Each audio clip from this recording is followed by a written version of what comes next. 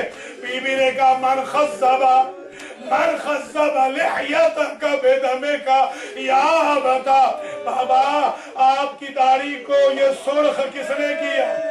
من قطع وریدک یا ابتا، بابا یہ آپ کی رگیں کس نے کاٹی؟ جزاک اللہ۔ بابا جو عید کے دن پہنائے تھے وہ شمر ظلم سے اتار کے لے گیا۔ اب فارسی کے مورخ نے کچھ بیان لکھے ہیں۔ اے پدر مہربان شکست شدہ استخوان، میرے مہربان بابا شمر کے تازیانوں سے میری پسلیاں ٹوٹ گئی۔ اللہ اکبر، اللہ سوائے غم آل محمد کے کسی غم میں نہ رلائے۔ ایک بڑی عزادار تھی ہماری بہن ستوت جہاں، میں ان کی روح کو نظر کر رہا ہوں جنہوں نے اپنی اولاد میں بھی عزاداری کی تربیت کی ہے، دامادوں میں، بچیوں میں، بچوں میں۔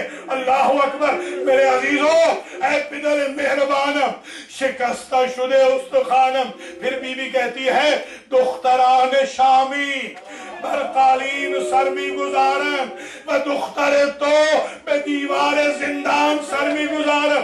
بابا ایک بہن یہ کیا کہ شامیوں کی لڑکیاں مخملی تکیوں پہ سر رکھتی ہے، تیری بیٹی کا تکیہ زندان شام کی دیوار۔ اللہ اکبر، اللہ اکبر۔ بی بی زینب نے کہا سید سجاد سے سر لے لو کہیں بہن مر نہ جائے۔ اب جو سید سجاد قریب آئے، انا للہ وَإِنَّا إِلَيْهِ رَاجِعُونَ، ماتم حسین۔